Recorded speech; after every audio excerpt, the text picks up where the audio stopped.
Hello and welcome to the MJCast. It's Friday the 16th of October 2015 and boy have we got a busy show planned for you guys today. We're going to be talking all about Sony investigating the sale of their share of the Sony ATV catalogue, a couple of new books that have come out about Michael Jackson's art, a new TV show centred around the last days of Michael's life. We'll also be talking about the Michael Jackson estate issuing an announcement for a new official calendar, a few new Michael Jackson and Freddie Mercury duets to be released, the song Bad being featured in an upcoming movie, Angry Birds, Paul McCartney's new music video for a 2015 remix of Say, Say, Say, the new Janet Jackson album Unbreakable, Q and I's thoughts all about that, and the very latest on Taj Jackson's complaint against the Daily Mirror. Lastly, we'll be covering the new TV show by 3T, The Jacksons' Next Generation, all on today's episode of The MJCast. The following is a presentation from The MJCast, the internet's premier podcast on all things Michael Jackson. You're listening to The MJCast, by MJ fans, for MJ fans. The idea is to innovate, or else why am I doing it? When I create my music, I feel like an instrument of nature. You let it create itself, really. I know I do. And I love to entertain. That's one of my favorite things. I love my fans. Just simply Michael Jackson. Welcome to the MJCast, your source of news and discussion on the King of Pop. And we're on. Cool. So, happy birthday. Oh, thanks, man. Cool. Cheers. Thank you. I saw that wonderful tweet you put out. That was so sweet. Oh, no, that's okay, man. It's the least I can do. I just, happy 21st. That was a million years ago. Gee, 21st birthday. That was a million years ago. It seems like that was a big party for me, actually. We'd hired a big marquee and a dance floor and had in mum and dad's backyard, had that all set up. And I remember actually around the dance floor I had I think it was about 3 TVs and VCRs set up on tables, like sort of clubbish, like in a nightclub sort of setting kind of. That's what I was going for with lights and screens. And I had footage of Michael and concerts, and it was around 2001, I think maybe. I think it was. My favorite MJ year. It was, well before I think it was before Madison Square Garden. I'm trying to think when it was, actually. Well, Madison Square Garden aired in Australia pretty late in the year. Okay. I'm trying to figure out when I had my 21st. Anyway, there was concert footage and Michael stuff, and I remember I had footage of the 2000 Olympics in it. Oh, cool. Because of the opening ceremony and everything, because I was just blown away by the pageantry and the incredible show that the opening and closing ceremonies had. So I'd sort of been at a girlfriend's house and we'd sort of edited these video cassette tapes with all this footage and had them playing around. I had in front of the speaker system for the music, I had a big Dangerous album cover, which I bought off my friend Paul Black. Came in 3. It was actually sort of one of those CD stands that record shops used to get. Oh yeah, I know those. And it was the Dangerous cover, so it was come in 3 sections with the big I section, and then the 2 sort of side sections with the little cars with the characters going into the sort of industrial area in the back. Yeah. So those 2 side sections were separate. So I had those sort of all set up in front of the speaker system as this big decoration, Michael Jackson decoration. Oh man, that sounds like so much fun. I reckon you would have had a rockin' 21st. Lots of it MJ was really music, cool. I can imagine. There was lots of MJ music, which was awesome. And my friend, Paul Black, big Michael fan friend. He was my first Michael fan friend. When are we getting Paul Black on the show? We mention him every show. He listens to the show. He loves the show. So shout out to Paul. And no, it'll be cool. But yeah, we were cutting up the rug a bit. And because it was a proper dance floor that we had out on the backyard under this big tent. And I remember I'd made tickets for everyone, so when everyone RSVP'd back, then I made proper little entry tickets for them as if it was an event. So when they got to the door, they had to show their tickets to get admittance and stuff. Yeah. I did things big. Cool. That is cool, man. That's epic. Yeah, so I was lucky. Thanks, Mum and Dad, for that awesome party. Oh man, that's out of control. Yeah. So here we are again, another show, episode 18. Yeah, welcome back to Australia. Oh, thanks, mate. No, it's good to be back. How's your History World Tour? Oh, it was a whirlwind tour. It was like 18... Oh, hang on, how many?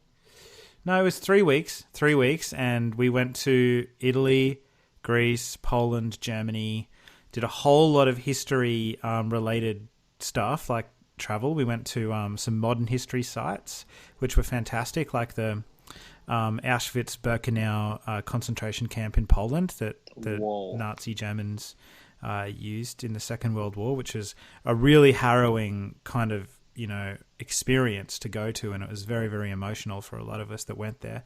But we kind of wanted to do that at the start of the trip, actually, to start it off with something really meaningful. And, it was pretty depressing and rightly so, but after that we kind of built the trip up to be more positive and happy. And that's when we went to Rome and experienced a lot of places there, like Pompeii, and then of course the middle of Rome itself with all of the ancient locations there, such as the Colosseum and the Forum, and then moved on to Greece and had an incredible time there exploring a lot of places. It was just an incredible trip. So much fun being able to take, I think we took about 21 students overseas from the high school I work at. And because I, live in a sort of a country town, like a rural location in Australia, a lot of the students that I teach haven't had the experience of travelling outside even of our state of Queensland. So they haven't been overseas before. Some of these kids have never even been to Brisbane, our capital city.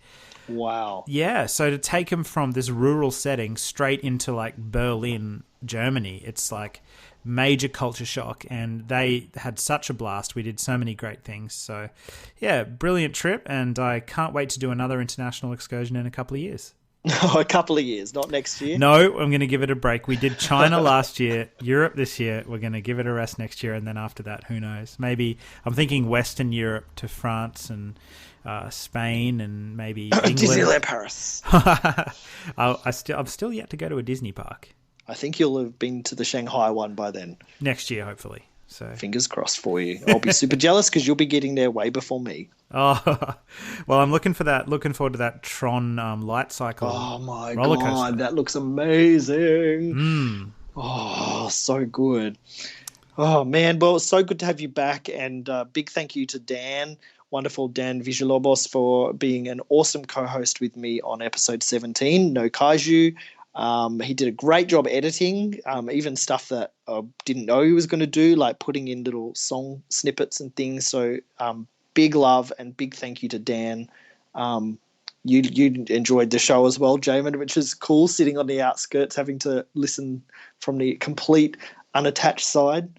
It was like a great experience for me because it was one of the first shows that I haven't really been on, that I haven't also been a part of conceiving. So it was really good to just sit back over in Europe. I can't remember which city I was in. I think I might have been in Athens at that point. But the show, when we released the show, I was listening to it for the first time, just like a regular listener would be, having really no idea what was going to be discussed. And it was excellent. I loved the show. It was so much fun. There was times when I was really like laughing my head off. I'm sure the people in the next room over in the hotel were like, what is that guy laughing about? And there were other times where I was really emotional because of the stories that were being told, especially, some of Dan's stories about seeing Michael in London after his trial. Just hearing those stories, it was like, as we know, the guy went through absolute hell in the mid-2000s in that criminal trial, and for him to come back in a positive way and want to tackle the entertainment industry again, that just, I think, speaks volumes for Michael's character. And hearing that firsthand from somebody that was there at the World Music Awards, watching him conquer that stage again, was really emotional, but a great, great story and an excellent show, I thought. So, yeah, thank you very much for putting out that excellent show. Oh, you're welcome. Thanks for your help prior. And again, thanks to Dan, not only for our awesome theme song, but for episode 17 as well. But like you said earlier, this is going to be a huge show. There's been, it's even growing today.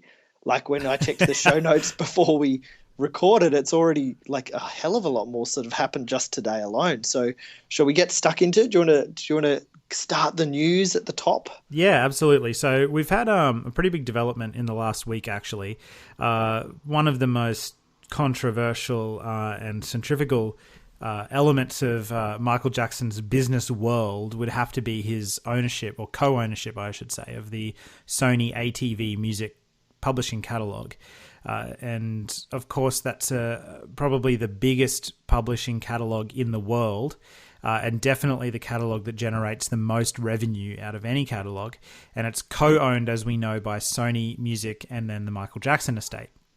Now, in the last week, it's come to light that Sony has actually triggered a contractual clause allowing them to either sell their half of the catalog or to buy the half that they don't already own.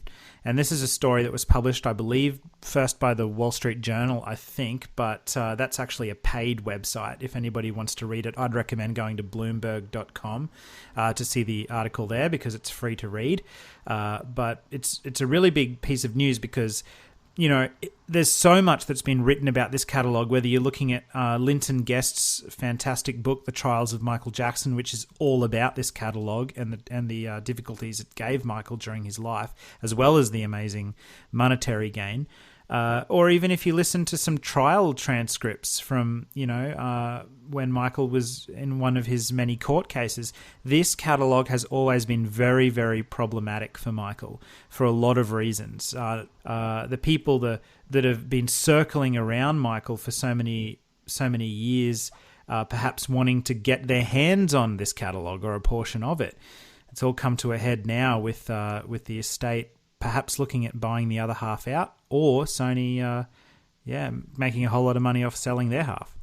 Yeah, it's too early to say which way it's going to go. Obviously, I think, of course, the best case scenario would be the estate purchasing the other half, Sony's half. That I think would be, I don't know, I think that would be awesome if it happened, but realistically, how would that happen? I don't see how they're going to come up with $2 billion. No, I don't see that either, especially with their 735 or something $million. So basically $750 million tax debt that they owe the US government and the IRS from their horrendous filing of tax returns and undervaluing of the estate, including this half of the catalogue that they are said to still have 50% of, which they valued at $0 in their tax return. So, like, going by those numbers, hey, Sony purchased their estate's half because it's for free. Yeah, it's mind-blowing. It's such a mess. It's an absolute mess, and it's a complicated mess too. It's because obviously we know that one of the co-executors of the Michael Jackson estate, John Branca, he's also employed by Sony Music. He represents Sony Music as one of their principal lawyers. So, or I should say Sony ATV. So, not only do you have the catalog for sale, or Sony's half perhaps for sale, you've got this guy who's got a foot in both camps. It makes you wonder, like, to what extent he's involved with the sale and purchase and possible purchase of this catalog, and his commission for doing so. Yeah. Like, he's going to get a healthy cut of this for making the sale because he's one of the people working on it, as well as selling possibly his half.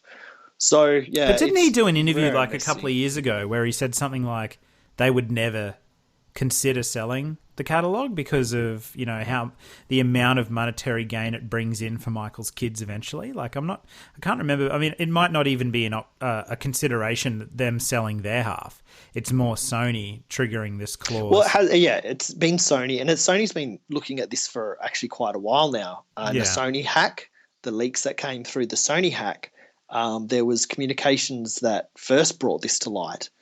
And in that communications that was leaked, I believe there was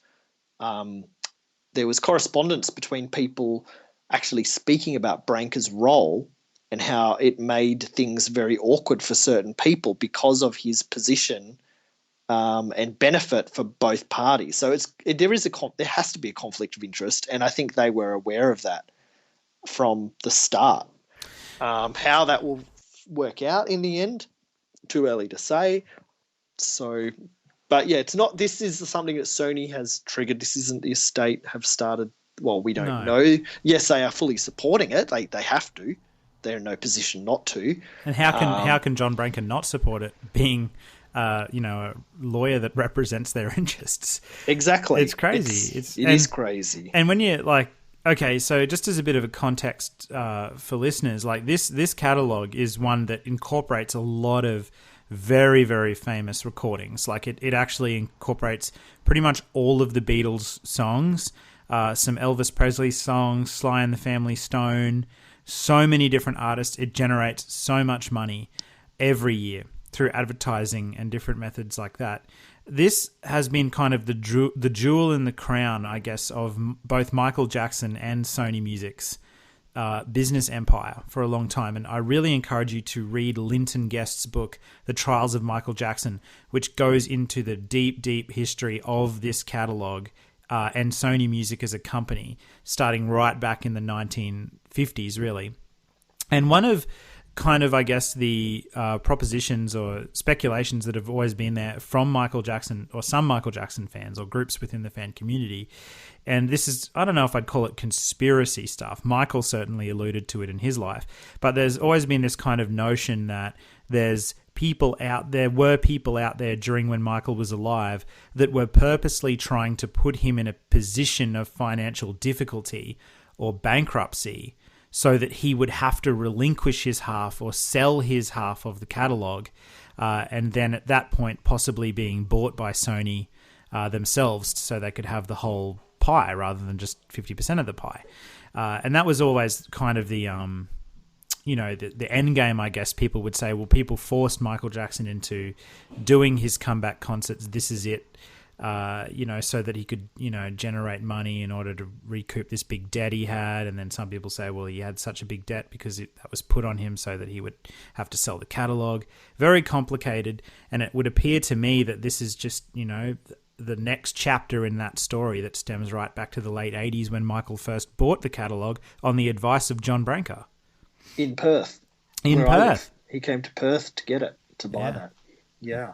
It's a fascinating story, and it's a complex one as well, but definitely keep tuned to the MJCast because it's a story we're going to follow as it unfolds. And hopefully... And we are hoping for a happy ending. We're hoping for a good ending. Like, if the estate was to lose their half, that is a loss almost beyond comprehension for the estate of Michael Jackson, especially since Neverland is also up for sale, which Michael might not have much of a share in, or the estate, might not have much of a share in anymore, but still, that is also a massive loss. So if Neverland was to be lost and the Sony ATV share in the catalogue was to be lost, what is left, really, except his name and legacy? Yeah, that's right, because, I mean, they might generate enough money to pay off this IRS debt, but it's not a lot of cash in the bank. Mm-hmm. So fingers crossed for a good outcome. But yeah, like you said, we'll keep you posted. Definitely. A couple of new books coming out soon, I see. I can't keep up. I really can't. I cannot keep up with all these books. It's like every year that passes after Michael's death, there's more and more books that come. When he was alive, there was no books. No one was writing about him when he was alive. And it was very easy. It was very few books anyway. And they were all, half of them were very dodgy and you wouldn't want to buy. But now, like, there's such quality books that I do wish I could buy them all. I can't even afford to buy them all. Big love to Dee Francis, who gave us copies of her book, the 13th of June 2005 Michael Jackson Innocent book. Thank you so much for that incredible book. Thank you for sending us copies of that. And of course, Dee Francis actually sent us copies of the Linton Guest book that you were speaking of, which I am currently reading for research. So much love and thank you for those copies as well, Dee Francis, because I can't afford to keep buying all these amazing books. So this one is by Steve Nopper. Yeah. It's come out already. Yep, it's out. You can get it on Amazon or directly through his website, I believe.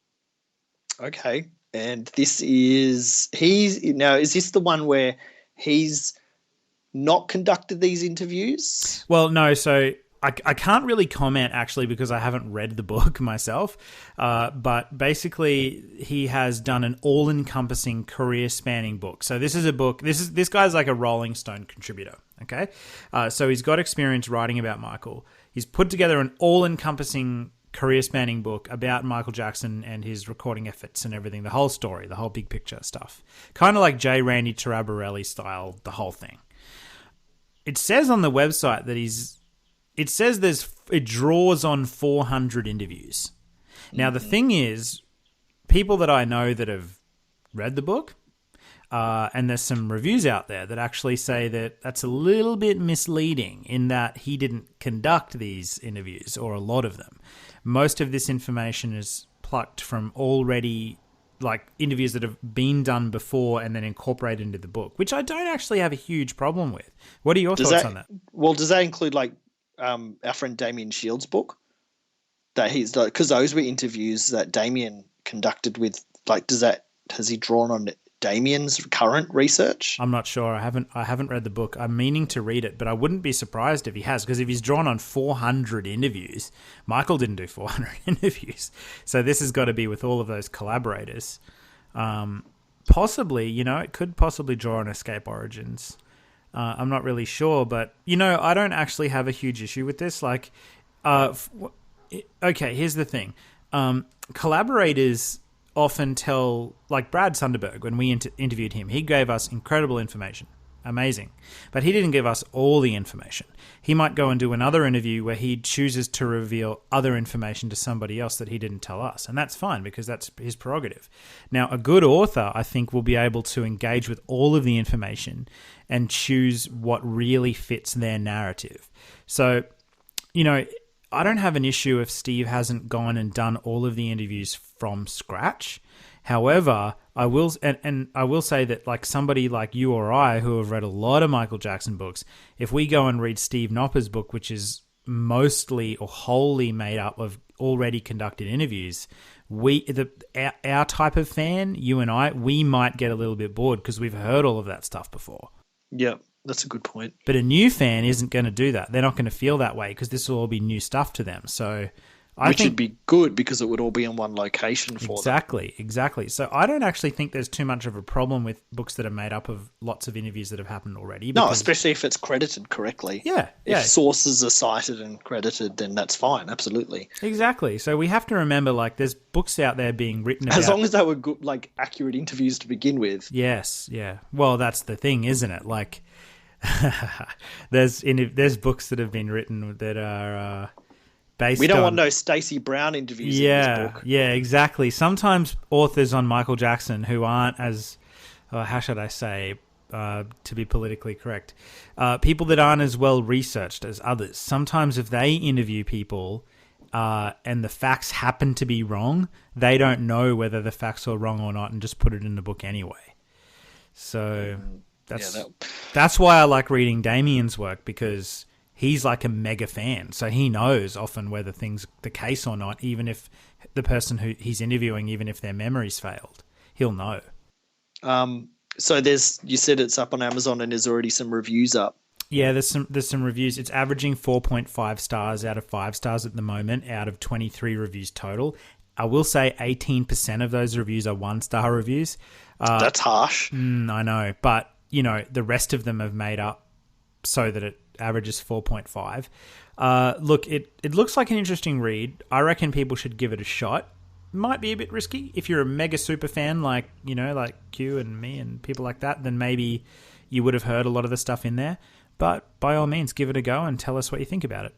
And also, Amazon reviews are, I think, a very beneficial thing. So once you've read a book, go onto Amazon and review it. Yeah, it's totally. so easy to do. It's so easy to do and so quick, and it's very beneficial for people to make up their mind about a book. It's always good to make up your mind yourself. Yeah. But you're not going to go and buy a book like Stacey Brown's book if you haven't heard accurately what it's about.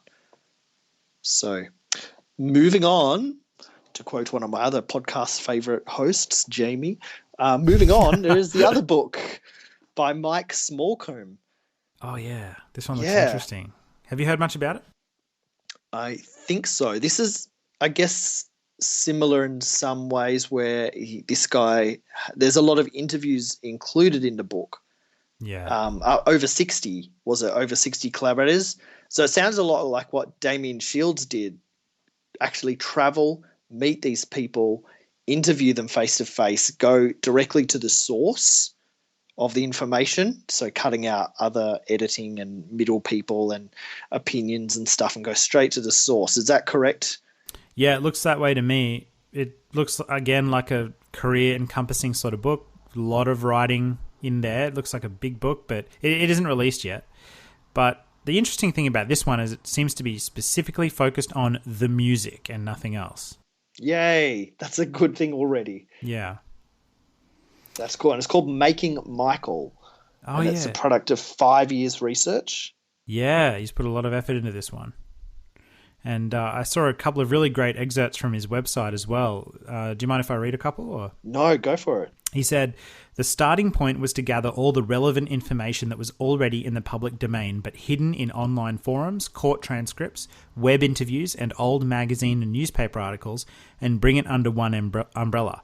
So he actually started by going out to all of these places online that people like you and I and Damien and stuff would have frequented and read about.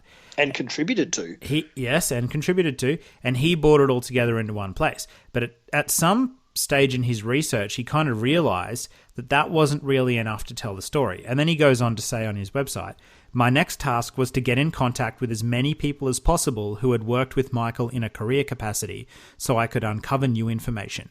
After all, it was always going to be those people telling the story, as they were the ones who were with Michael on every step of his journey. Over 60 of his collaborators agreed to be interviewed.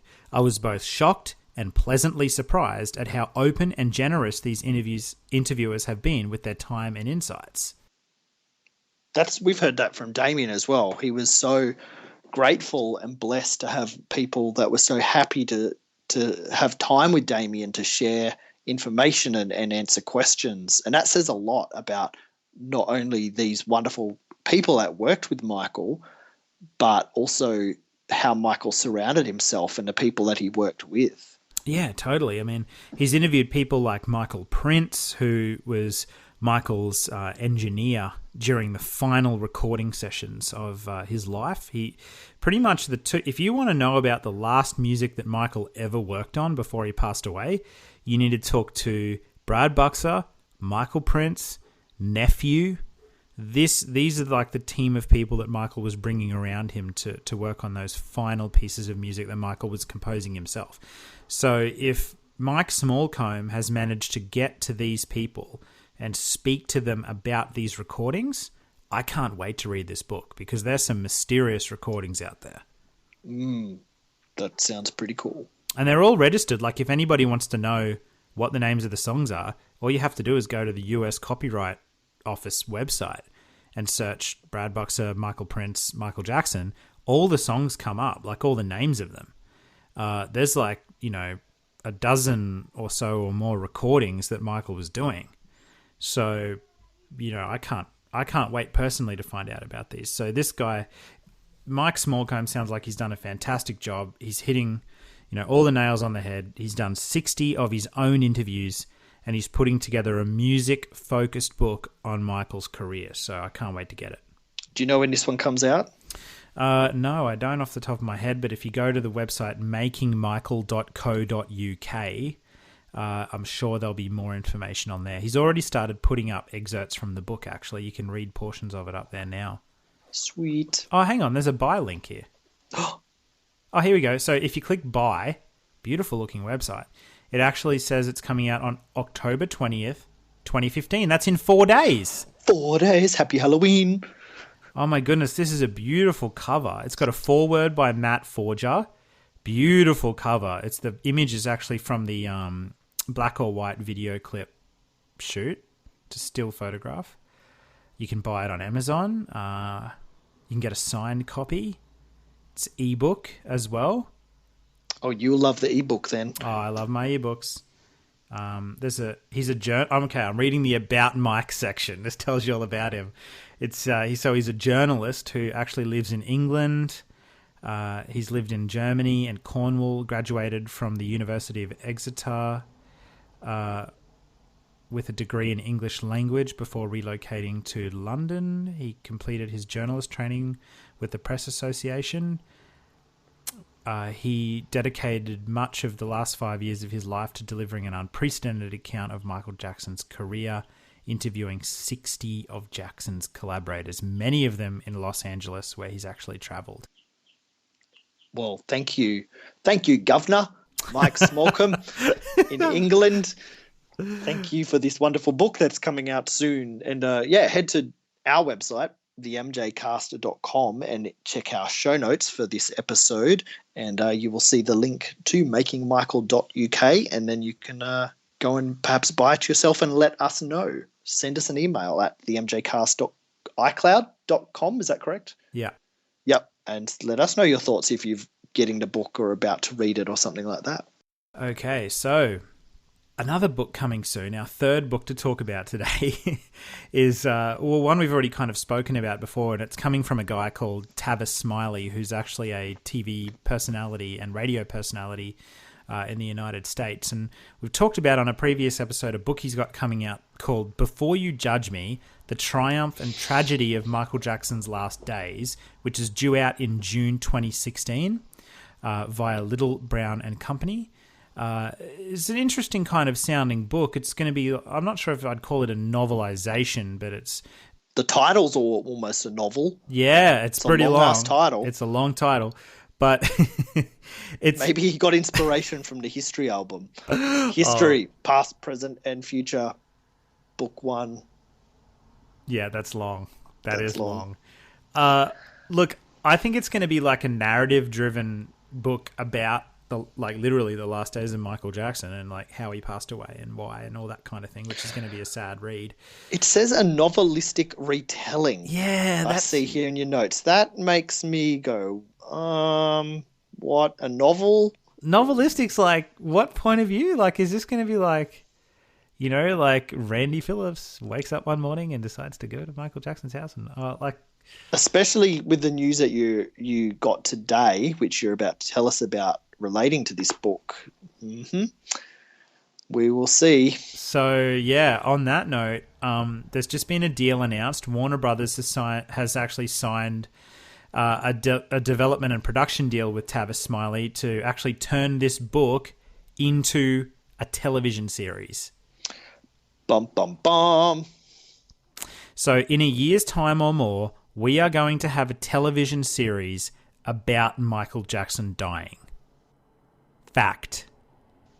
Right. So what do you think? What are your first thoughts? Unease. Makes me feel unease. Yeah. And trepidation, because TV don't tend to do these things very well at all.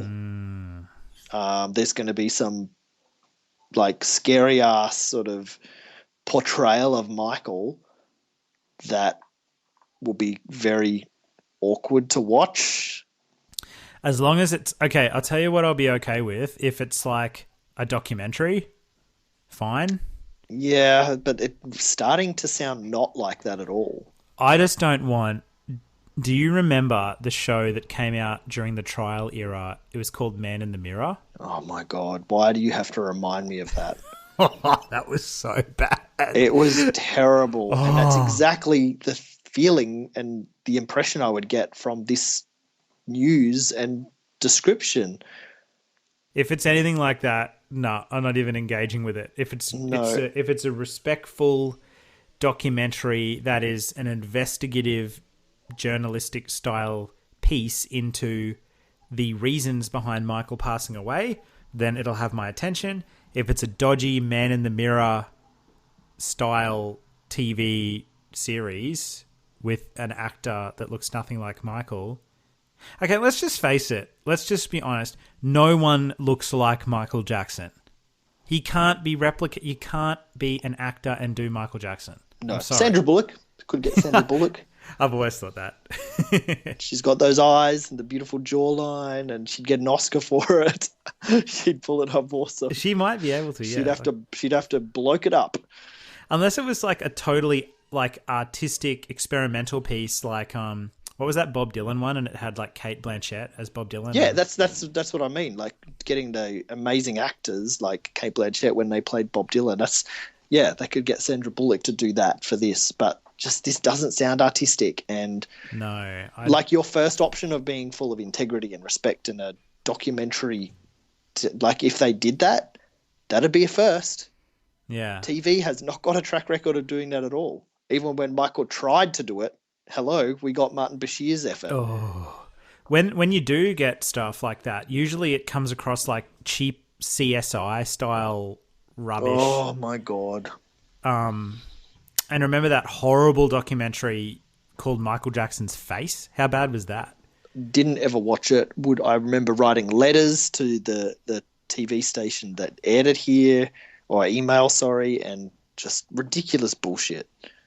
So much crap. I remember seeing TV ads around that time for like Michael Jackson's private home movies, and that's my favorite ever Michael Jackson Me too. TV show. That's my favorite special ever. But the spin that they put on it, I can't remember whether it was Channel 7 or 10 or 9 or whatever it was in Australia, but they put this horrible spin on the ad, and it was like they showed a sparkling glove, like reaching into like a cupboard or something like that and pulling out a VHS tape, and that was meant to be like Michael Jackson hiding his like some kind of evidence or something like that, and they put this silly voice over it, saying, "What is Michael Jackson not want you to find out?" and all this kind of crap, like putting a spin on it.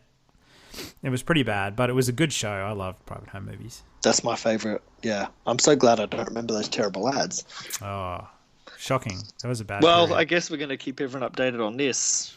Yeah, it's going to be a pretty big development, I think, over the next couple of years. So let's keep an eye out on Tavis Smiley's upcoming book and TV series. So also while you were away, not long ago really, was the Unity Latin Tribute to Michael Jackson concert. Kicked off the PBS Fall Arts series on PBS Arts over in the US. And yeah, apparently it was a huge success. My Twitter feed, it actually was the same day that this televised that the 3T Boys premiered their show, the Jackson's Next Generation. Same day. So yeah, it was the same day. So my Twitter feed, my poor iPad was like melting. It was melting into glass and computer chips because it was just...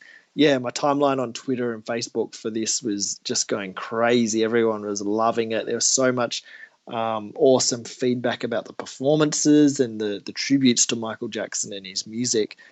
Even after the controversy that we spoke about in the last episode about them being disqualified from the Grammys, this concert apparently blew everyone away. So we haven't seen it here yet, but I gave you a link earlier and it's coming out on DVD. Is that correct?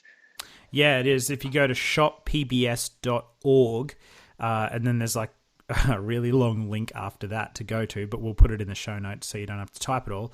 But if you go to shoppbs.org, you can actually grab a copy. It's $17.99. It ships in November 17th, I believe. But yes, it is the Latin Tribute to Michael Jackson DVD.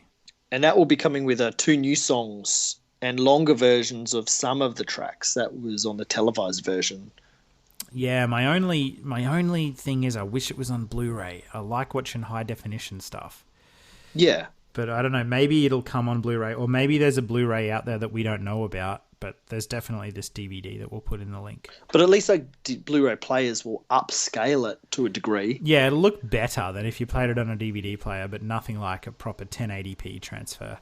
But yeah, there's not a lot of TV shows that get to be put on Blu-ray. They're usually the huge tentpole sort of Game of Thrones. Game of Thrones, like all the HBO stuff and mega series, like all the big superhero series like Arrow and Agent Carter and Marvel Agents of S.H.I.E.L.D., things like that. The big sort of things that are on TV. Yeah. So totally. It'd be rare for like a little televised concert to come out on Blu-ray, but of course we would not say no, especially the effort that Tony Succar and all the artists put into this. Like, it not only sounded amazing, it looked fantastic as well.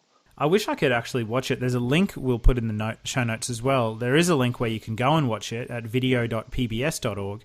But you have to be within a certain geographic region to have access to the video. And unfortunately, Australia is outside of that region, so we can't see it here. Bugger. But it says if you go to that link, you can actually watch the whole 54-minute version that aired as a part of the PBS broadcast. Cool. So, yeah, check it out. And if you watched it, let us know your thoughts. Like, we had some feedback from people that were watching it at the time when I put out a tweet about it, and they were loving it. So, yeah, if you've caught it since then, let us know your thoughts on the Unity Latin tribute to Michael Jackson concert. Definitely. So, new calendars.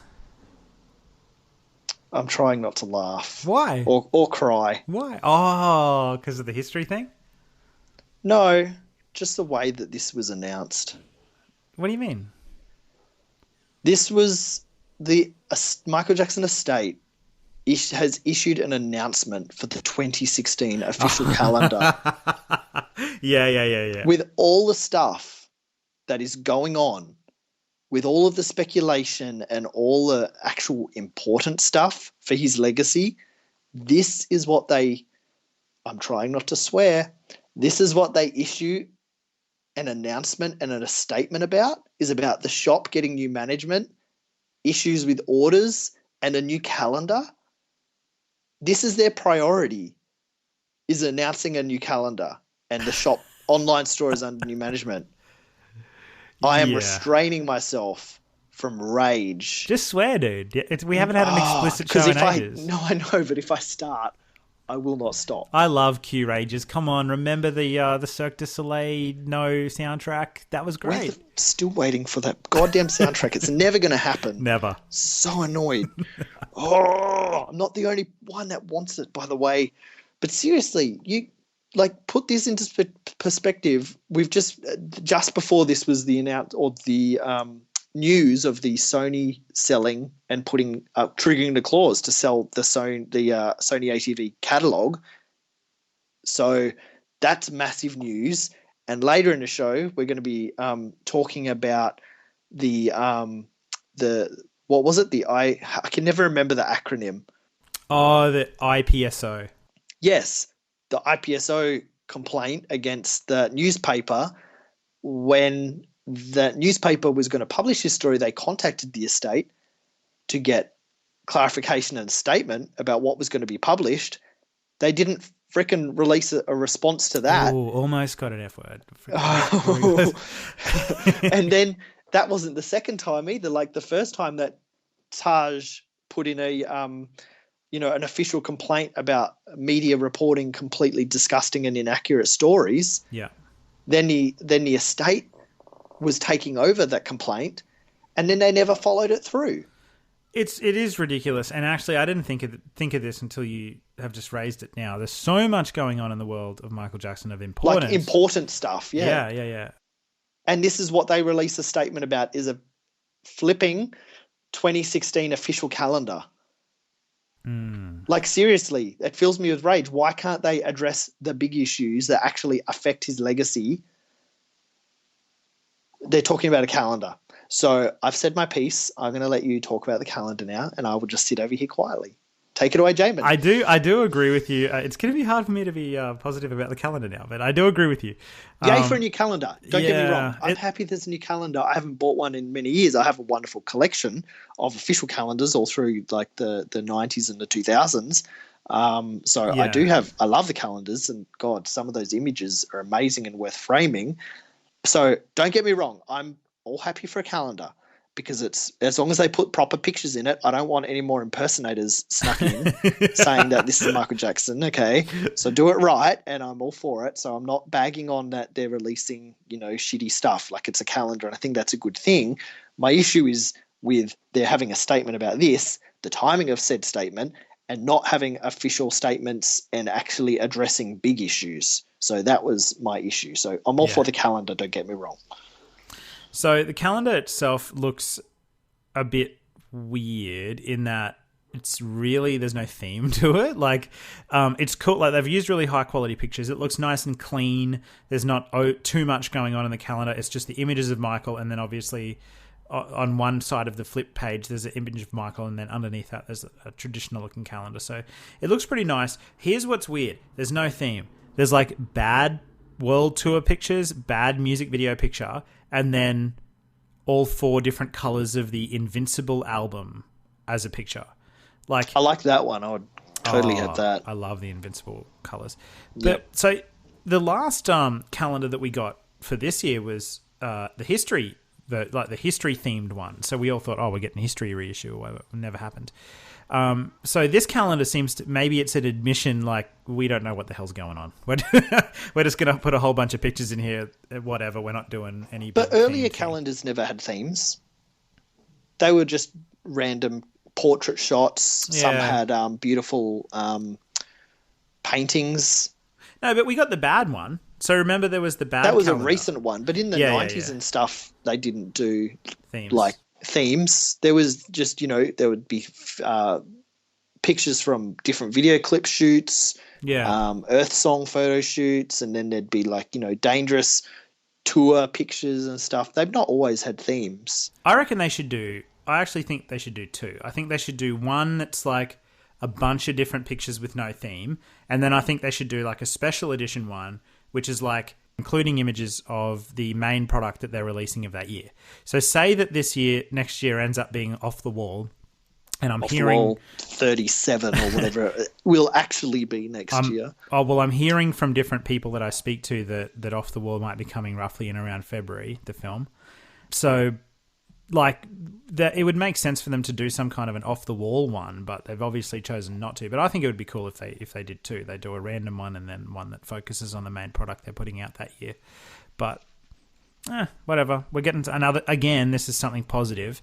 It's a cool looking calendar that'll look great on your wall with some nice high resolution images in it. And seriously, the Invincible album cover, different colors, looks great. So the front of it is the front of the calendar, I think, is the silver in the normal standard Invincible cover, like album cover, is the front of this calendar. Okay. And then when you go into the calendar, it's got one of the pages is all of the 4 different colors of the album: the green, the red, the blue, and the yellow special version. I had a awesome cardboard version of that was hanging in the record stores at the time. Oh. So on back of it was the multicolored albums, and then on the other side was the full silver cover. And it got damaged when our house and garage got flooded in a huge storm in 2010. Yep. Oh, that's and it got all warped and stuff. I'm sure it did, because I don't know where it is now, and I must have had to throw it out because of water damage. So I also had an awesome Darth Vader cardboard cutout that got damaged at the same time. So I was spewing about that because that was from the original Star Wars DVD releases. Yeah, that I had this Darth Vader cutout. So yeah, they got damaged in that flooded garage incident. This picture reminds me of the Invincible era and the promotion. You know how there's like a lot of people say that Invincible was severely under-promoted by Sony? Yeah. And I believe it probably was, and especially in the US, but I don't know why, but in Brisbane at that time, I remember Invincible being pretty heavily promoted in record stores, like in HMV and different places. I think in record stores, yes, but I think the issue was nowhere else. Like radio and stuff. Or during the 30th anniversary concerts. Yeah. So, oh man, I remember going into the record stores and seeing those big cutouts that you're talking about with all the different colours. And yeah, I had them. I remember sitting down at that time, they had like listening stations where you could go and sit down and put earphones on. And this store must have been sponsored by Sony or something, because they had like the latest Sony Discmans and these big over-ear Sony high-quality earphones. And I was like, wow, new Michael Jackson album. I've just watched 30th anniversary concert. This is going to be cool. I put the big earphones on, hit play on Invincible, and then those future funk beats from Rodney Jerkins' Unbreakable started. And I was just like in sonic heaven. Like, this is cool, whatever. So did you get the album the day of release or after? After. I didn't actually buy it at that point. I listened to it in the shop and I was like, I'm going to get that at some point. I was still pretty young at this time, so I I don't know if I had enough pocket money or whatever to get it, but the first album I actually bought was not Invincible. It was kind of an odd decision. I didn't buy the new album. I thought, no, I want to go back and listen to Michael's older music before I get the new album. So I actually bought History first, because I wanted to listen to all of his older songs and the greatest hits disc, and then obviously the History album. And then a few weeks later, after enjoying History, I then went and bought Invincible, because then I had more of an understanding of his other music. That's pretty cool. Did you get all of the colours? I got green and silver. I didn't get the other ones. Okay. I remember I'd pre-ordered them all of them. Wow. And so that's like, what, five altogether? No wonder the album sales were great.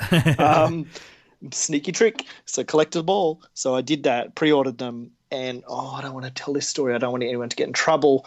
But the shop, I won't say who I got them from, but I actually they actually let me, because at the time I was trying to organise a bit of like a little Michael get-together for the album launch, for the launch day. But back then there were no social media stuff except for forums.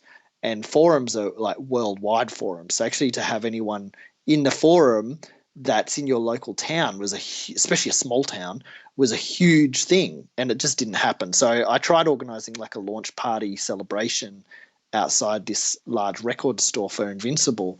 It never happened, but because I'd been trying to get something like that to happen, they let me come into the store the day before, the night, Wow. They closed the night before. And before they closed, they let me come in and pick up all my pre-orders. So I actually had the album the night before it came out. Oh, that's cool. I remember I had already planned, because this was a sort of a surprise. They called and said I could come and do it. So, of course, I raced up there as soon as I couldn't get it. But I already had plans to go visit friends that night. So I'd gone to visit these friends, and I had all these albums, these wonderful colours in these album that I'd never heard, sitting in my hands, just burning a hole in my bag, going, get me home, listen to me. This is a new Michael Jackson album. And I had to wait until I got home, and then I could put it into my, it was some really weird brand, Genesis hi-fi system, and have headphones on. I think I listened to it once without headphones, and then I listened to it once with headphones. And that's how I got Invincible. Great album. I love it. One of my most frequently played of Michael's albums. Mine's, if it's on, it's usually in shuffle, but there's my favourite songs on it are Speechless is my number one. If I could, I think someone asked us on Twitter, like, if you could only have one track off Invincible, what would it be? And I said Speechless. Yeah. That is my number one. And then Threatened is a very close number two. I think Unbreakable, and then Break of Dawn. Yeah. And I like Cry. I have a soft spot for I love Cry. Well. I listen to Cry a lot. That's a good song. Cry's a good song. It's not like as strong as Man in the Mirror or Keep the Faith or those other kind of songs you did like that, but it's still really good. Yeah. So I've got other stories about, like, the first time I heard You Rock My World, it involves a radio encased and crusted with flour, like baking flour. So I will save that story for a future episode when we're talking about You Rock My World. I can't wait to hear that. Stay tuned to the MJCast. It's a good story, actually. And guess what? It involves Paul Black. So maybe we'll get him on the show and we can share that story together. We need a Paul Black episode. It's got to happen. I can't wait to meet him. First ever MJ mate. My first ever MJ mate. Very cool. Speaking of Michael Jackson music, we may have some new MJ music on the horizon this fall. So this is funny, actually. I had this article bookmarked to talk to you about in the next episode, because this episode that we're recording now sort of came about very quickly. Yes. With just the amount of news that was coming out, we sort of had to do an episode.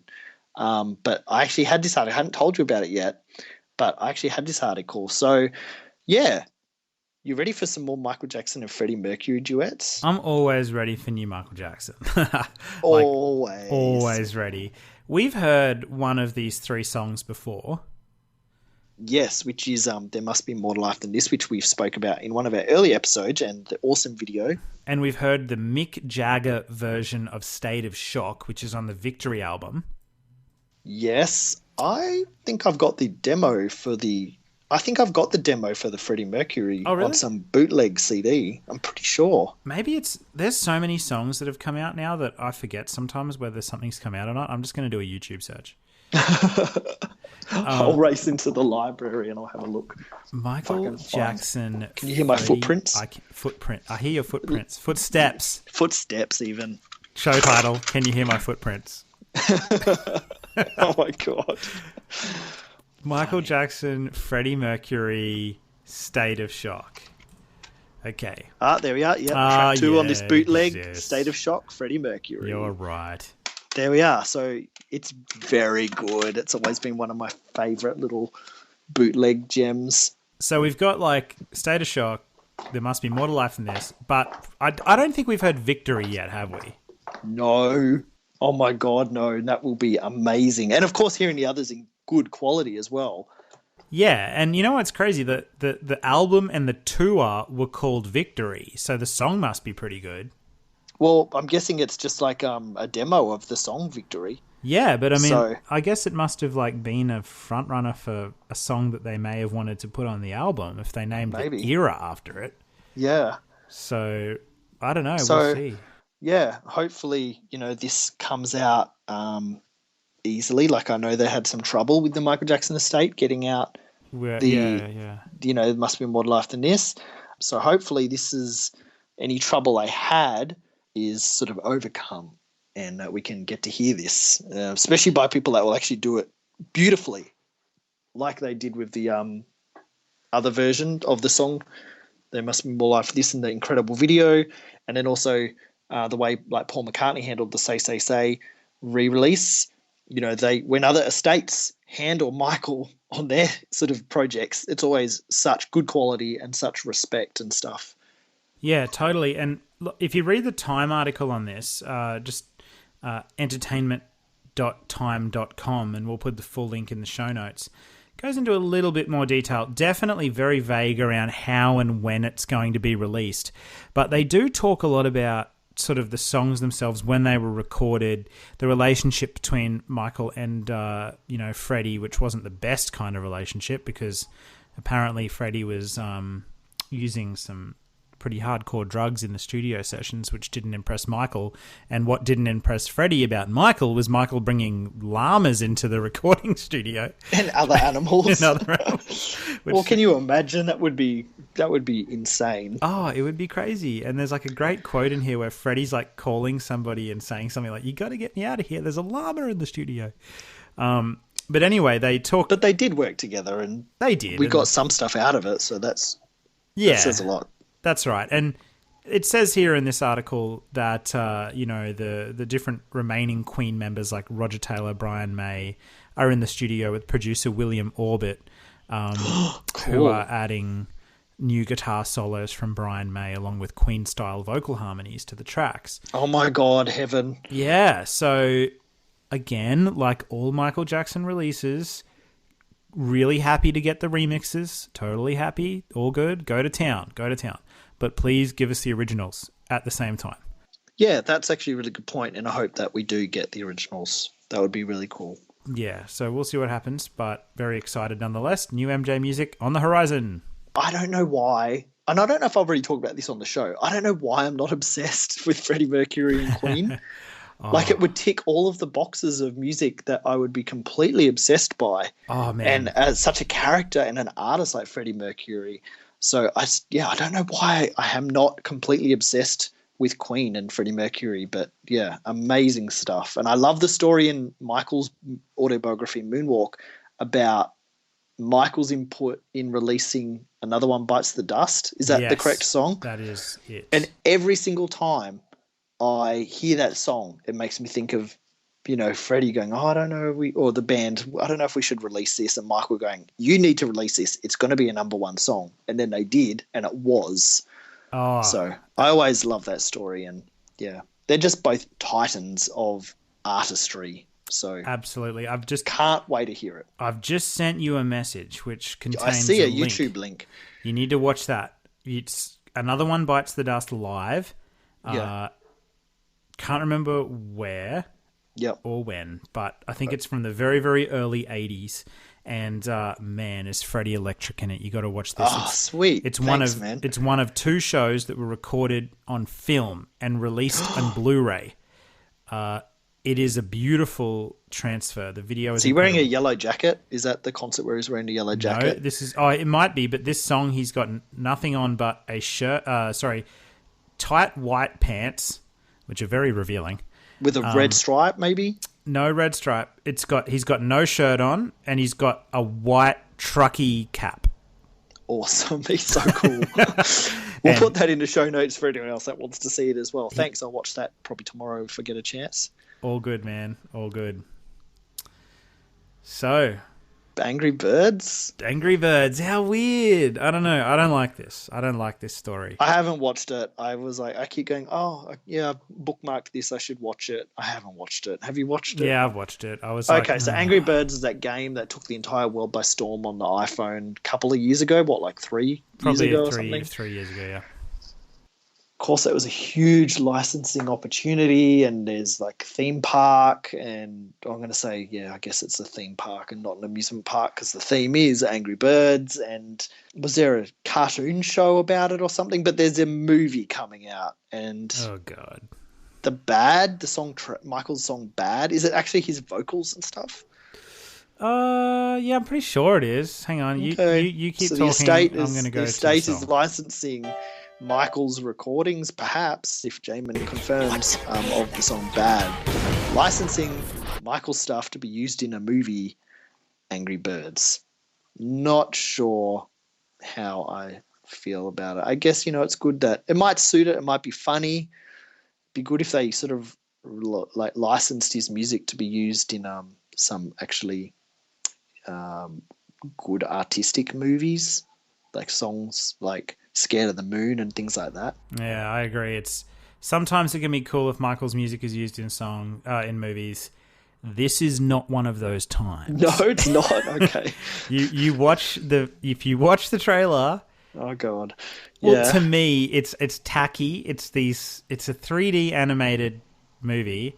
Okay, first of all, if you're a 3D animated movie and you're not made by Pixar, most of the time I'm not going to like you.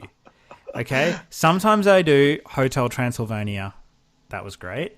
But the first or the second one? I heard the second one is absolutely mind-blowingly stunning. Well, I haven't seen that, but the first one I loved. Okay.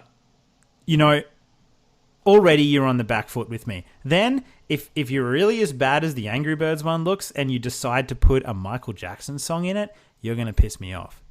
It was tacky as hell, man. I don't know what the Michael Jackson estate are thinking, giving Bad, one of the greatest songs and recordings ever, to an Angry Birds movie. Well, they like to hook up with quality releases and put quality their quality products to attached to other names that are just of a higher quality. So, but you know what? Maybe kids will go and see it, and if it is in the movie, maybe it's only in the trailer. It might be. If it's in the movie, kids might, what's this awesome song? The best thing about the movie is this song. What is it? Yeah, that's true. So maybe that's, I don't know. We'll see. I just think it's like cheapening the brand. It's like, of course it is. Okay, so Michael owned the Beatles music publishing rights. He never, ever, or rarely let those songs to be kind of used in TV ads and stuff like that. It just didn't happen. That's the reason why you heard so many cover versions of Beatles songs on TV ads with the lyrics changed to be about the company, is because they probably weren't allowed to use the actual song. Yep. And now suddenly the state's letting Bad be used by Angry Birds. I don't know. They got to really tighten up what they're letting get out. Like that. Yeah. Anyway, rant over, but people are out there walking around on Bad 25 flip-flops. So let's leave it at that. Yeah, let's leave it at that. Move along. Oh, okay. So what about it? What about we have a little ad break? Have you had any Pepsi lately, Q? Pepsi next. I had it in the last episode. You heard me crack the can. Oh, you did too. I'm in the mood for some Pepsi. Okay.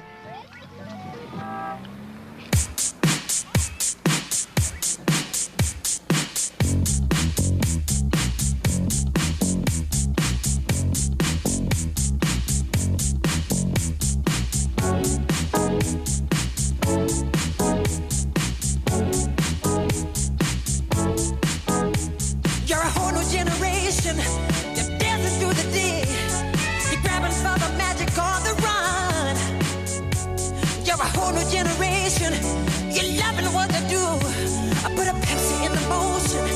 that choice is up to you.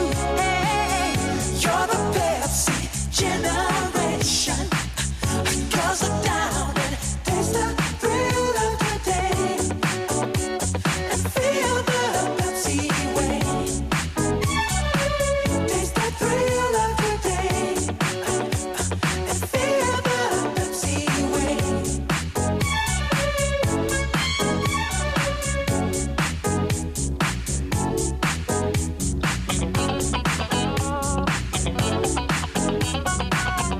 You're a whole new generation. You're a whole new generation. You're a whole new generation. You're a whole new generation. I haven't got a can to crack, so that was my fake can crack. Usually I drink Coca-Cola, I will admit, but occasionally I'm in a Pepsi Full mood. strength? Oh, no, I usually have Diet Coke. I find that Coke Zero is just a little bit weak. I don't know why. It's... Oh, really? Okay, because if I were to drink Coke, it would be Coke Zero. Yeah. Or full strength. I would never touch Diet Coke. I think it tastes disgusting. But we serve Coke products on board. Yeah. And often it's like, big, beefy, burly guys who are working at mines and gas rigs and stuff. And, when they ask, because over here in Australia, our petrol is like leaded petrol or unleaded petrol or diesel or gas, and it's like not gasoline. It's like proper LPG kind of gas, I think. But yeah, when they ask for Coke, I say, is that full strength or like leaded or unleaded? Like unleaded, we have Coke Zero. They go, oh, full strength. Give me a full strength Coke now. Yep. Anyway, back to the entertainment. Did you like the Paul McCartney Say Say Say video clip that came out? It was all right.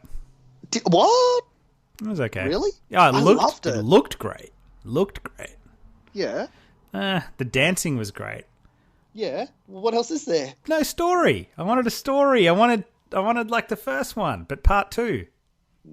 Sorry to say, Michael's gone. Yeah, but he's the only one that did stories in his videos. Do you think though that they could have got those kids that were dancing and like got them to do stuff like rip people off or be like modern day charlatans like Paul or Mac and Jack were in the video? I don't know. I really liked it. It was just a really nice sort of it was fun, feel good, fun sort of positive video. Yeah, I thought it really reminded me of the Sigala video. Yeah. What is that song called? Oh my god, I need a Pepsi. It's got ABC in it. Yeah, Big Love. I don't know. Sigala. Mega Love. YouTube it while Huge I'm talking. Love. YouTube it while Massive I'm talking. Love. Find the name of Sigala video. So while you're doing that, so I love that video. It's an incredible video where little kids are sort of dancing and stuff. Easy Love. We were so close. We were hitting everything except that. Okay, Easy Love. So it really reminded me of that with the cool dancing and stuff. Yeah.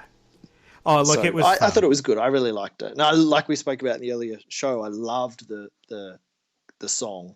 So hey, it was better than Hollywood Tonight. Oh my god! Why don't bring it down, man? Sorry. Stop bringing it down. Sorry. Now, okay. So new Janet Jackson album. It's come out. Unbreakable. I love it. So good. Hey.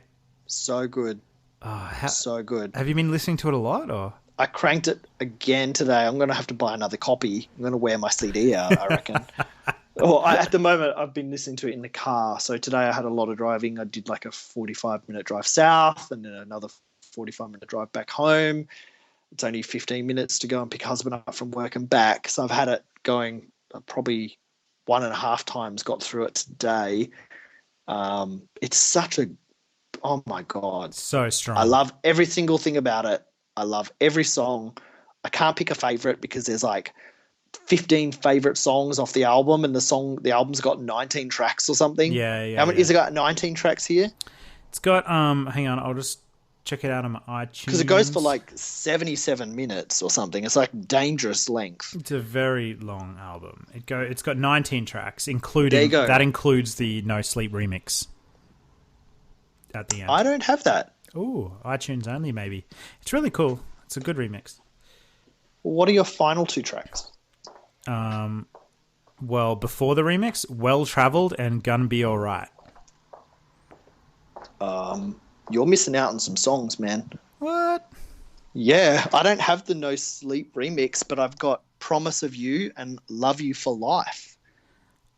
Okay, a little bit angry now that I don't have them. I want them. See, iTunes isn't always the best. I know you love your iTunes. Go to the shop, $20, JB Hi-Fi, 19-track album, finishing with Promise of You and Love You for Life.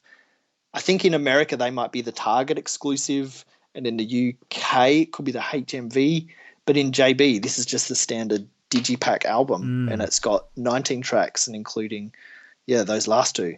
So, I love it. It's such a good album. I love, oh my God, seriously, I can't even say all the songs that I love. There's so many of them.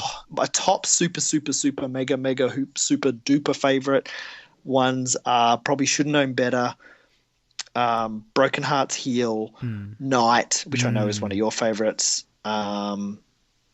Take Me Away, Lessons Learned, Black Eagle, Well Traveled. So pretty much the whole album. Gonna Be Alright. It's nearly the entire album is my favorite. There's no songs that I skip. I noticed you didn't say Burn It Up.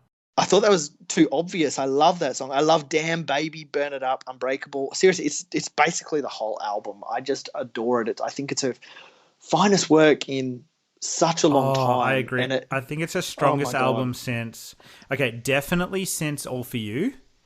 And maybe since The Velvet Rope. Yep. Like, how do you feel? Because it's not really a concept. I remember when you spoke about this album together last time on the show, you were saying how you love your concept albums and how, the interludes and things like that. This is definitely not a concept album. So how do you feel about this not being a concept album? It's like a Michael Jackson album. It's like the concept is that everything's different.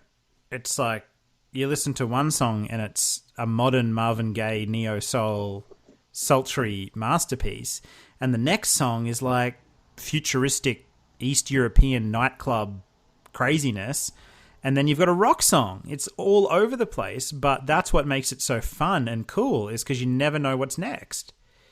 It's so varied and it's really eclectic, and I love it. I think every song is really strong. So strong. It's a great album. I think there's some great statements that are made throughout it as well, in terms of lyrics. But ultimately, like, you can tell that her passion was in this music. Her heart was in it. Jimmy Jam and Terry Lewis put everything that they had into it. They did an incredible job. The production on this album is mind-blowing. It really is. It is mind-blowing.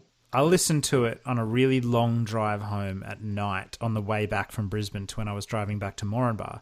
And, halfway through the album, I hit a kangaroo, which wasn't fun. But whoa, I know. You haven't told me about that story. I'll tell you later. It's really annoying okay? one. Oh, I'm fine. I just cracked the front of my car, which was really annoying. But so like people overseas are going to be just blown away by that. Over here, that's like a normal thing to hear. Okay, but this night when I was driving home, it was 3 a.m. and I'm not joking. There's two 100-kilometre stretches in a certain part of central Queensland on the way back to Moranbah from Brisbane.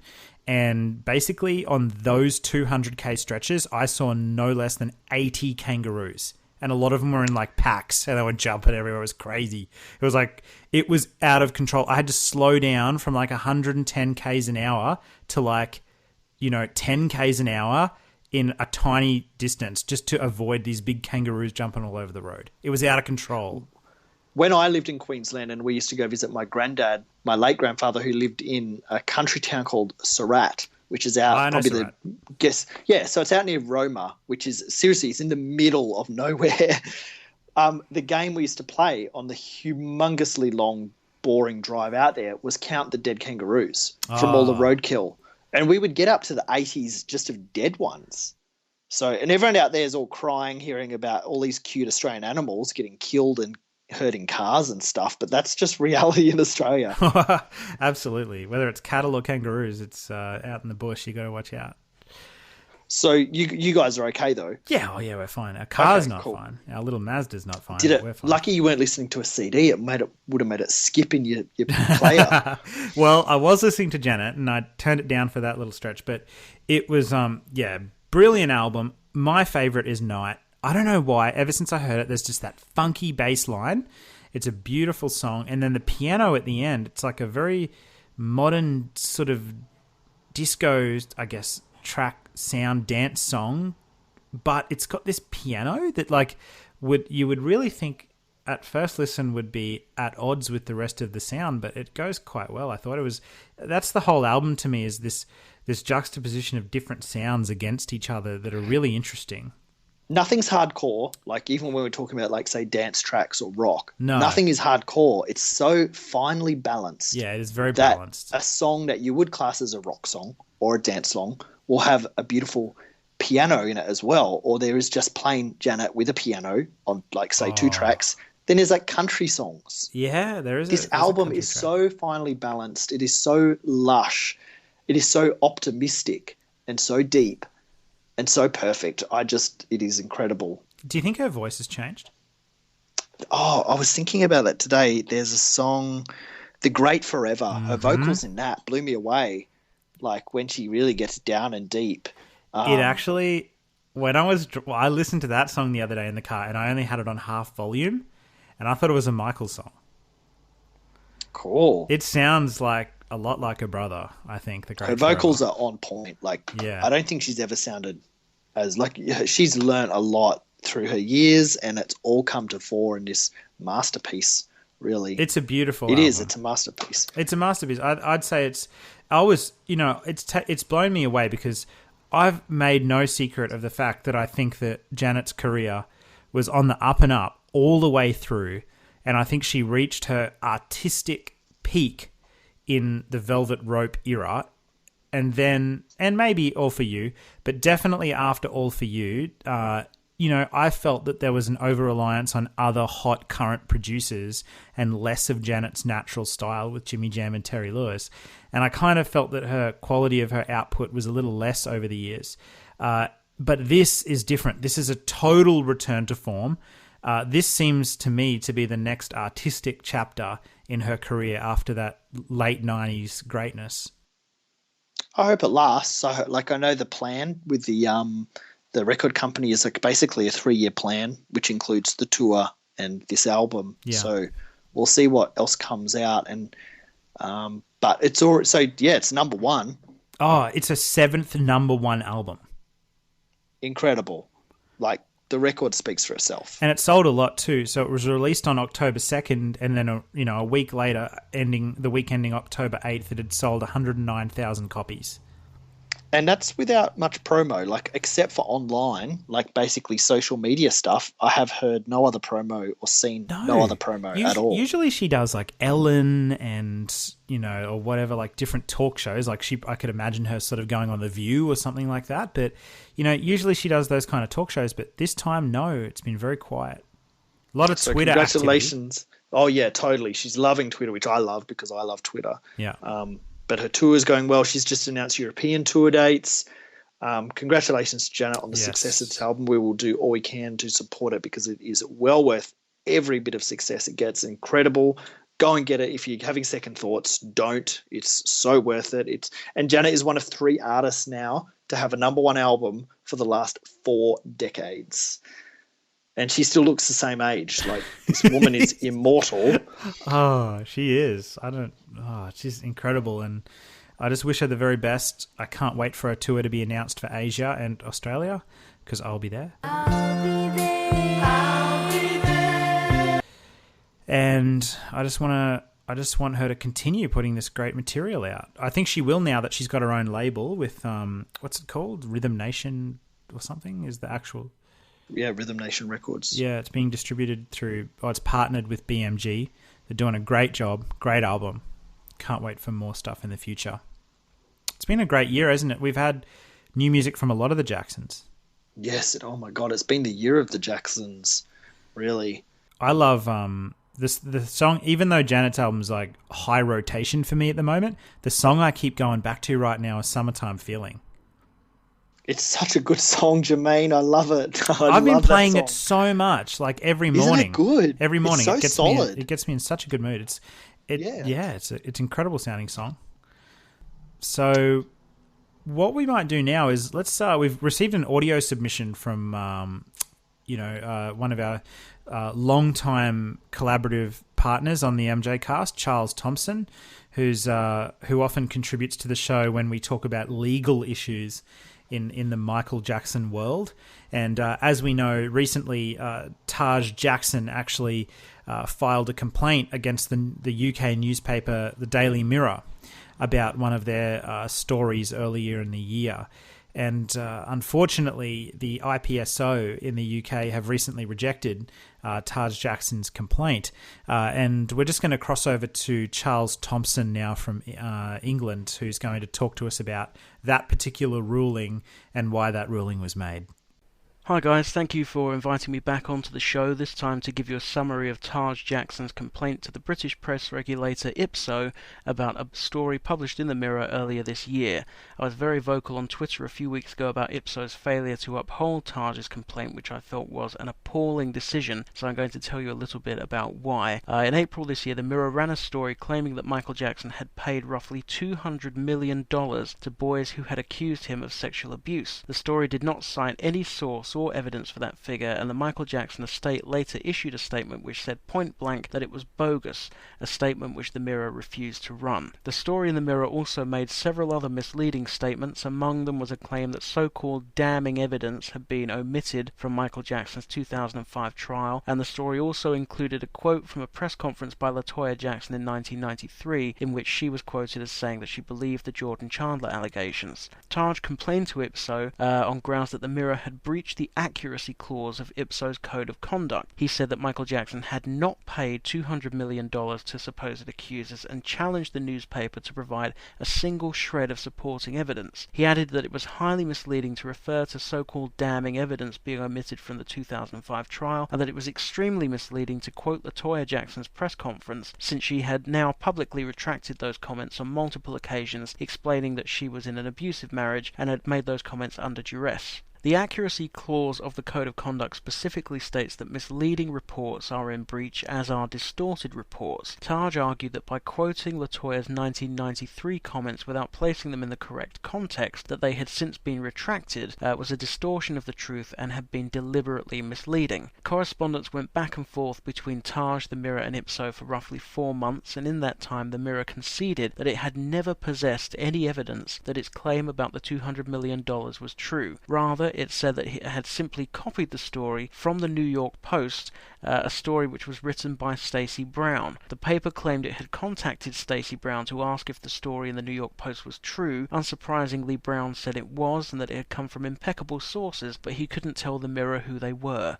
Taj Jackson informed IPSO that both Stacey Brown and the New York Post had provable histories of publishing inaccurate and fabricated information about his family, and provided evidence to that effect. He said he thought it was outrageous that a British newspaper could publish a story which was based purely on the words of such untrustworthy sources. Meanwhile, the Mirror said its reference to damning evidence omitted from the 2005 trial was based on the widely reported fact that prosecutors had claimed Geordie Chandler had accurately described Michael Jackson's genitals in 1993, a claim which Judge Rodney Melville banned them from discussing in front of the 2005 jury. As we all know, and as has been written about extensively, Jordan Chandler's description was far from the smoking gun the prosecutors claimed it was. In fact, it was presented to 2 grand juries convened in different locations to deliberate over his accusations, and both of those grand juries refused to bring charges against Michael Jackson despite this so-called bombshell. There's an old saying in America that a grand jury is so easy to get an indictment out of that you could indict a ham sandwich, so that tells you just how compelling or damning this evidence must have been. Taj argued to IPSO that it was factually inaccurate to describe this information as evidence at all. He said it was nothing more than untested claims by prosecutors. He also argued that describing it as damning when it had never been tested in court was baseless, and said that this demonstrated a failure by the newspaper to distinguish between factual news reporting and commentary, which the IPSO code says should be kept separate and clearly signposted. Despite Taj's overwhelming case, the Mirror only offered to run a tiny clarification in the newspaper stating that the Jackson family disputed the original story. But Taj said this was unacceptable and that the Mirror should be forced to run a clarification stating the factual position, which was that it did not possess and had never possessed any evidence to support its story. The Mirror refused to run that clarification, and so the case went to an Ipso board meeting. As we all know, Ipso ruled in favour of the Mirror. In my opinion, this ruling was perverse, ridiculous, and indefensible. The ruling accepts as a matter of fact that lawyers had claimed Michael Jackson paid $200 million to accusers, and the ruling says that as long as the Mirror made clear that these were only claims by lawyers and not facts, the story was fine. This is despite the Mirror being unable to present any evidence that any lawyers anywhere had ever made this claim, and admitting to Ipso that its only source that any lawyers had made this claim was a disreputable journalist at an American tabloid. The ruling is tantamount to saying that it's perfectly acceptable for a newspaper to publish a deeply upsetting and lurid story without a single speck of supporting evidence, as long as it copies it from somewhere else and the originator says that it's true. That is farcical. Ipso is supposed to ensure that newspapers in the UK report with integrity and in accordance with a strict ethical code. What message does it send when the regulator permits newspapers to publish stories for which they cannot find any proof? That is idiotic, and it makes a mockery of the entire regulatory process. Ipso also ruled that the Mirror was entitled to report that lawyers bringing the 2005 evidence back into court believed it was damning. However, that's not what the newspaper reported. The Mirror simply stated that the evidence was damning. Regarding the clearly deliberate attempt to mislead readers with the LaToya Jackson quote, Ipso said the Mirror was free to report comments made by LaToya, and that it was not in dispute that she'd made these comments, and therefore it was not inaccurate to publish them. This is so ridiculous it is almost laughable. Ipso has sanctioned a demonstrable breach of its own ethical code, and the decision is also completely at odds with other judgments that the panel has issued. For instance, since the judgment was issued in response to Taj's complaint, Ipso has upheld a complaint by Mohammed Al-Fayed. Al-Fayed had complained that the Times newspaper had insinuated he was the source of a video which showed members of the British royal family making Nazi salutes. Ipso ruled that there were multiple stories about the tape's origins in circulation, but crucially the panel ruled that because the true story was already in the public domain, the Times had breached the accuracy clause by still publishing a different, inaccurate version of the story to support its own angle. This was no different to what the Mirror did, deliberately using an old LaToya Jackson quote to shore up a negative story in the full knowledge that she had since strenuously retracted it for more than a decade. So Ipso appears to have one rule for Mohammed Al-Fayed and another rule for the Jackson family. The deranged decision on Taj Jackson's complaint was Ipso's second perverse ruling in a matter of weeks. Shortly beforehand, it had ruled that the Daily Mail had not breached the accuracy clause by reporting on a supposedly angry phone conversation between former Prime Minister Tony Blair and Speaker of the House of Commons John Bercow, even though both men, the only participants in the phone call, had stated to Ipso that the story was untrue. In light of Ipso's ruling on the Taj Jackson complaint and on the Tony Blair complaint, I see no reason why any objective person should have any faith in Ipso's decision-making. In my opinion, it has demonstrated that it's completely incompetent, inconsistent, and ineffective as a regulator. It is mind-boggling that a newspaper can concede that it has published a story for which it possesses not one iota of evidence, and still have the industry regulator come down on its side. None of us can have any trust in a regulator which could make such an utterly indefensible decision. So thank you, Charles, Huffington Post writer Charles Thompson, for that insight into that, which, of course, was another thing that filled me with rage this week. I think it's disgusting that that ruling happened, and I think that sort of just proves who the media is looking after, and the truth is not what the media and journalism is about anymore, sadly. No, I couldn't agree more. It's a very frustrating scenario, but it's good to know at the very least that we've got people out there like Taj who are willing to fight for Michael's good name and to go up against some of those media organisations that continue to this day to release rubbish stories against Michael just to make a dollar.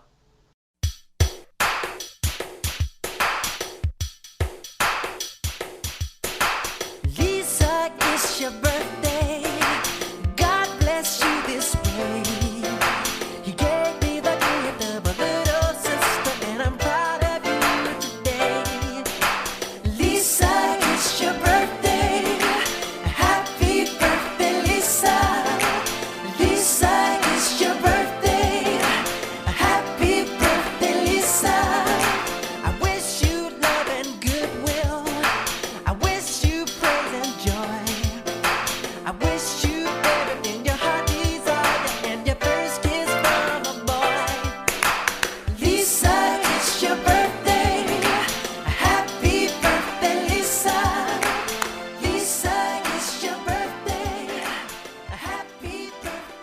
we go. A nice little song for your birthday, Q. So happy birthday again.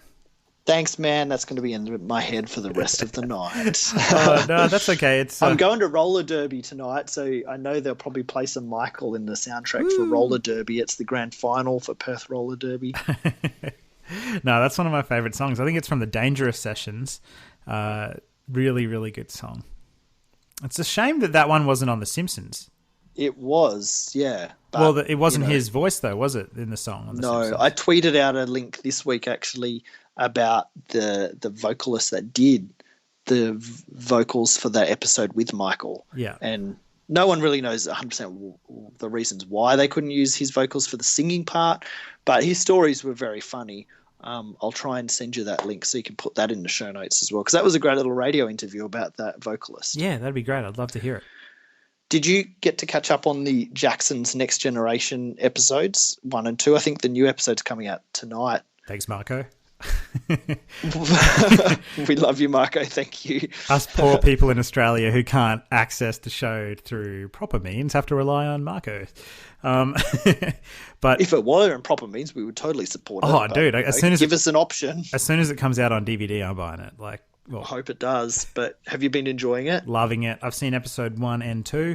I watched them the day I got back from Europe, and man, it was just really an incredible show to watch. I think I was actually messaging you as I was watching the show for the first time, and I was blown away and really shocked. It was very different to what I expected. When I went into the show for the first time, I thought it was going to be very upbeat the whole way through. I thought it was actually going to be all about 3T making new music and that kind of thing. But it's definitely not just about that, is it? It's a third of it is about that, because it's got these 3 major story arcs that go through it, one for each of the brothers. And there is that in there, but then there's a lot of times in the show that are very real and very raw and dealing with very, very real issues that people face every day, like weight issues. Weight issues, relationship issues, yes. Money, bills, family issues, health. Yeah, there's some big stuff in this. It's so, like you said, it's very raw. It's very raw, and you need to be prepared if you're going to watch it that it's going to be pretty emotional, because there were times in it, seriously, where I was tearing up, and I was tweeting. I messaged you during one of those times, where I was like, "Oh man," because it just really drove home, this is, the stuff that people face every day, and the Jacksons are no different. But when people don't know that, because of this show, people are learning this is the reality, not what people are reporting and reading in the media, because it is so far from the truth. That's right. And the thing that I love about the show is it'll take you through ebbs and flows, peaks and valleys. One moment it'll be hilarious. You'll be laughing your head off at something that's happened on the show. It might be an interaction between the brothers or something like that. And Prince is in the funny scenes. They might be playing paintball or something like that. Or Royal, he's pretty funny. And then the next minute, it'll be a fight between one of the brothers and their wives or something like that. And you're like, whoa, that's, heavy. And then it'll be back to being happy again. So it takes you through this emotional roller coaster from the start to the finish of the show, which I think is actually really effective. But yeah, it's a very, very special show. And if you're a fan of the Jackson family, and Michael as well, you need to watch this show. It's great. They reference their uncle Michael a lot. I think maybe the basis of the show initially was to get the truth out about Uncle Michael. But to do that, you have to talk about the family as well. So it's a beautiful show. It's very well produced, very well put together. I'm loving watching the 3T Boys Hello Man Crush Monday on the TV. The hotness of the Jackson brothers. They're very good looking. I'm loving. They are. Those jeans, damn, baby, as Janet would say. So, no, it's a really good show. It's very entertaining. It's a heartwarming show. It's real. And, yeah, it's beautiful. And they're doing a great job. I don't know how long it goes for, but we'll be watching it from afar. Wouldn't it be cool if there got to be a season 2? That'd be really cool. Oh, I can't get enough of it. It's like you're keeping in touch with members of the Jackson family. And the best part about it is I don't feel bad watching it. Like, if I watch some paparazzi footage on TMZ of Jermaine or something getting out of a car and talking about something, like, I feel a bit bad because it's like, well, did Jermaine actually have a say in whether this is coming out or not? But this show, it's like, this has got the approval of the family for us to see. So I feel comfortable watching it. Yep, totally. Love it. We'll be talking about it again. So what's been your favourite moment so far on the show? I loved, probably the most heartfelt for me was when Catherine was talking about the boy's mum, the late mum Dee Dee. Yeah. That was a really beautiful moment. I thought I was really proud when TJ told his brothers about little Rio and why he wasn't. TJ does so much. Like, you know, he looks after, like, he's got 9 kids that he's responsible for. And that's the premise of the show, is that Tarrell's like wanting 3T as a band to continue. And he's like, let's go. We've got to record. We've got to put stuff out. This is my livelihood. Let's do it. And he's got this passion for music. And TJ's like, well, I really want to do that, but right now I have all this responsibility around me. I'm like, you know, guardian to Michael's 3 children and all of this other stuff. So he's got his own children.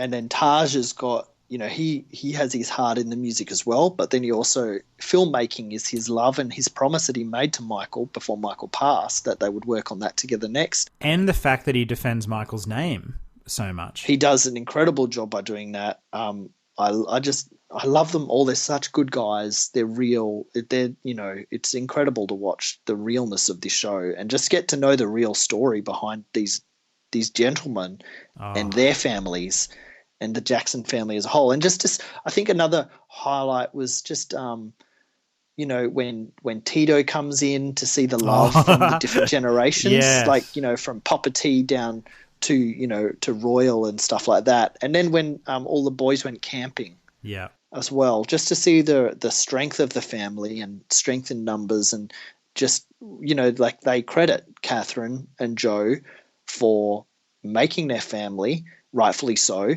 and the respect within that family and the love. And we can, like, all learn a lot from this. There were some funny moments when one of the cousins, I think it was Siggy, I can't remember which cousin it was. But I think it was Siggy. He was like, we have to credit all of the dance moves out now on the Jacksons, including, what was the one he said? The bump, the twerk. The twerk. And then Prince was like, no, we can't take credit for the twerk. That's the one we can't take credit for. Yeah, there's some really good moments. Oh, yeah, there's some awesome moments. And yeah, very much recommend the show to everybody to get to watch. It's on the Lifetime network, I think, in the US. And if you're overseas and you don't have access to it, there's a guy on Twitter called Marco that you should start following. That's all we can really say. So that show sort of relates to our finds of the week this week, doesn't it? Which we're going to share. Yeah, totally. We'll get the word out on that one. So the 3T, our find of the week this week is the 3T EP, The Story of Love. We sort of mentioned it in the last episode, but tell us more about the EP. Beautiful little extended play album that you can grab from iTunes or a bunch of different places, but it's excellent. It's available now if you go to music retailer and try to track down 3T's The Story of Love. It's not just the one song, The Story of Love. There's another song on the EP as well called Forever Girl, which is the 5th track on the EP. So there's the first track, which is The Story of Love, and the 5th track, Forever Girl, and all the tracks in the middle, 2, 3, and 4, are various different versions of The Story of Love. So there's an instrumental version, a backing track version, and an a cappella version as well. Now, The Story of Love, the song, is really sweet and heartfelt. It's kind of like a low-key, acoustic-driven track with beautiful vocal harmonies between the 3T brothers, and it's a real return to form for the guys. I don't think, we've got to acknowledge the fact that Tarrell is such an incredible producer, and you can see that in so much of his work, whether it's the original Brotherhood album, the Identity album by 3T, or even recent stuff like the song that he co-produced with Corey Rooney, the Michael Jackson song She Was Lovin' Me, the version that never came out on the Michael album. Tarrell's an incredible producer, and that really shines through on the Story of Love EP. Have you had a chance to listen to it, Q? Not in total. I got a little bit of birthday money today, so I'll be getting some iTunes credit to get this and Jermaine's and Tito's new music. So I'll have listened to it soon, I hope. Yeah, I'm thinking. I've listened to the samples and I love it, like the one that we played in our last episode. Just the audio quality. It's like when you turn it up real loud on big speakers, it just sounds great. Like the clarity of their vocal deliveries and the instrumentation is amazing. Beautiful song, and Forever Girl is similar. It's very, very sweet. I highly recommend that you get it. It's very relaxing, classic 3T vocal harmonies. Very, very good stuff. Cool. So that's our shared find of the week. We don't have separate ones this week. Nope, sorry guys. We both had that one as our find, so Yeah. So I guess you've got to get off to roller derby pretty soon. Pretty soon, yeah. What about some thank yous? Yes, I just loaded Facebook up. That Tall Bird just sent me a birthday, awesome day message. Thank you so much.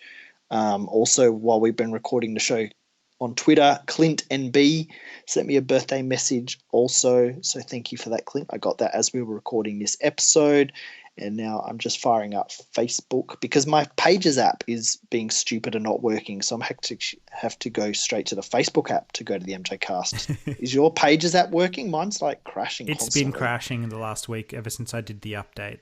So I think, Okay. So it's not just me. No. Cool. So just quick few thank yous from that today alone. Jesse DeVores, thank you for my birthday wishes as well. And Kelsey... Is it Kelsey that's commented? Oh, no, that was for Tito's birthday. That wasn't for sorry, me. Q. Okay, that's fine. That's fine. Good on you for commenting on that, though, Kelsey. Thanks. So we also had some feedback from Sandra Fakers O'Brien on Facebook about the last episode, which we loved. Thank you very much for that feedback.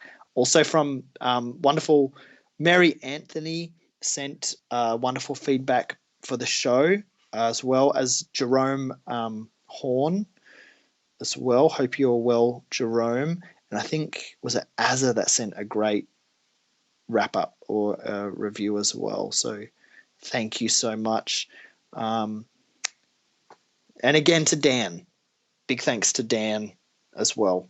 Totally. I've got a couple of thank yous. I want to thank Dan as well for editing the show, but also Q, thank you so much for holding down the fort while I was away with the show. It was a great episode, and everybody that has listened to it and given us feedback has definitely enjoyed it. I also want to thank Sarah Angus. We've got a bunch of great messages from her tonight as well. It's so good keeping in contact with our long-time listeners who have been engaging with the show ever since we started at the beginning of the year. So yeah, thank you for that, Sarah. Also, James, just want to say thanks as well. You know who you are. You do an incredible job of keeping the show up and running. So thank you, James. It would not be possible without your expertise with the technical side of server stuff. So thank you. Love you, James. Thank you so much, brother. And I think that's nearly a wrap. Let's talk a little bit about how people can find the MJCast online and subscribe to us.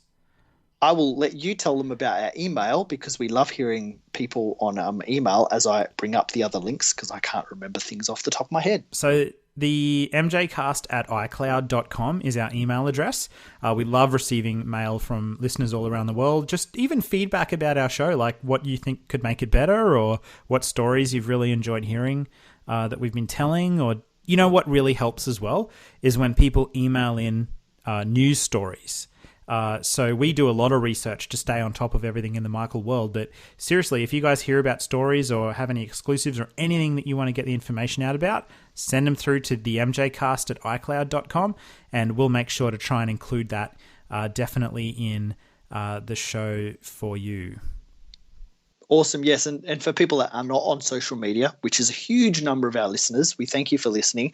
Email us to that, the mjcast@icloud.com, because we love hearing from you as well. We might not talk to you on social media, but we love getting your emails about the show.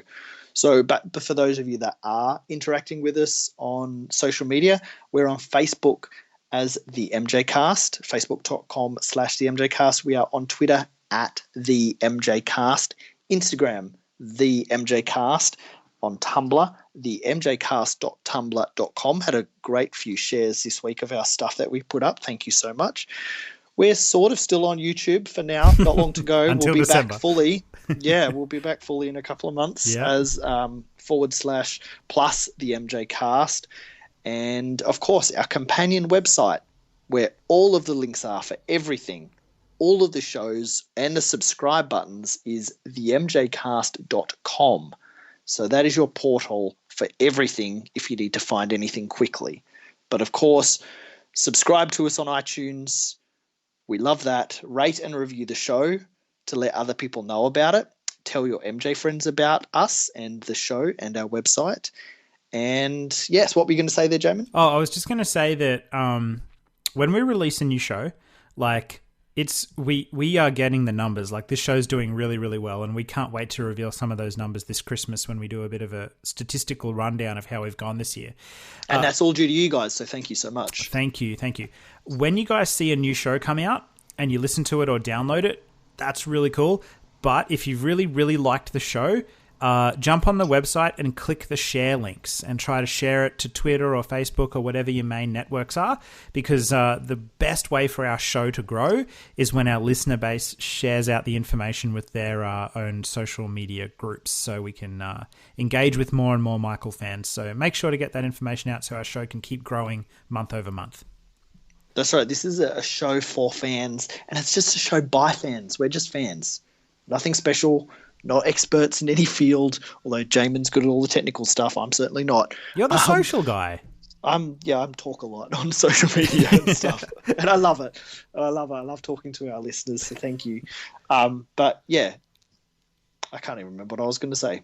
You were going to say that we were saying get the word out about the show or something. So I can't even remember. Yeah, all good. Well, you better enjoy roller derby. And hopefully there's some MJ music there that you can use the hashtag Today I Heard MJ. That's right. Thanks for reminding me. We have a hashtag whenever you're out and about. And Sarah Angus, you're the best. You're amazing at this. You hear so much MJ. To hashtag Today I Heard MJ on either Instagram or Twitter. Share that, link us, and yeah, when you hear that Michael song in the distance, there's your hashtag that you can tweet about it, or Instagram or Facebook. Hashtag Today I Heard MJ. I'll be doing that tonight, I'm pretty sure. So we're going to be back in a couple of weeks' time with another episode. I think we've got a Halloween special coming up. Probably for Thriller Night. Thriller Night. So thank you everyone for tuning in. This is Q signing off, Michael on. And this is Jamin signing off as well. Keep Michaeling.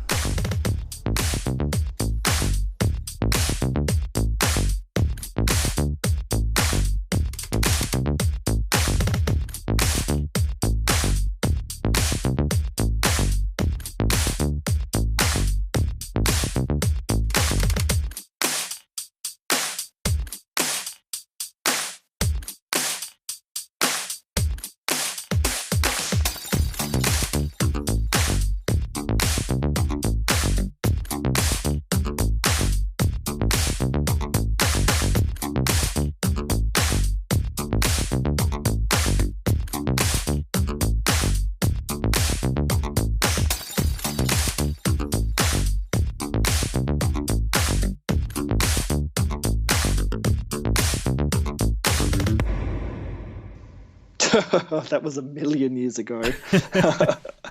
I had a huge 21st birthday a million years ago. We had a dance floor and a marquee and obviously lots of Michael stuff. And I'd set up some like TVs, like random TVs. And I think it was even VHS that I'd made all these. I think there was about 3 TVs set up around the marquee with just random video clips of cool stuff that I really loved at the time playing. Q, I'm so sorry. Yeah. Damien's calling in. Hang on. Yeah, okay, answer it. Answer it while we're on air. Just sent you a voice to text, bro. Did ya? Yeah, you should read it. Dude, we're just recording. You're on the air. Oh, you should read the voice to text out loud. Hang on a sec. Where is it? It didn't even come through yet. Well, it's on its way. Hey, Damien. I don't think... Damien can't hear you because you're on my earphones, Q. Oh, okay. Oh, hey, Q. Happy birthday. Thank you, sir. What did he say? He said, "Thank you, sir." Yeah, and the voice to text says, "I'm going to crush your balls with a monkey wrench." Nice. You officially can't put this on the show now. It actually says, "I'm going to crush your testicles with a monkey wrench." What? Why do you want to crush my testicles with a monkey wrench? Just when it gave me an option to leave my 10-second message, that was what came to my mind. Wow, genius. Yeah, I know, right? You know who doesn't have testicles anymore? Who doesn't have them anymore? Yeah. Doesn't have any, or just doesn't have one? Doesn't have any. They've been removed. And I know them and you know them. Yep. Dave, who's the only common friend that we have that's a male that I know that you know. How do you know it's human? You don't have a dog and your cat's male and female? Yeah. Oh, well then one of your cats. One of my Come cats. on. Yeah. What do you mean? You should have been cluey enough to know. Dave has no testicles! Dave, one of your testicles removed! Dave definitely has testicles. Yeah, I would imagine so. All right, mate. Armstrong only has one testicle. Yeah. Anyway, dude, so sorry. I really got to fly because we got to get the show in the can tonight. Man. We got 2 hours to do it. No, that's all good. Let's catch up later. All right. Right, man. Okay. All right. See Have ya. a good show. Love you guys. Bye. Yeah.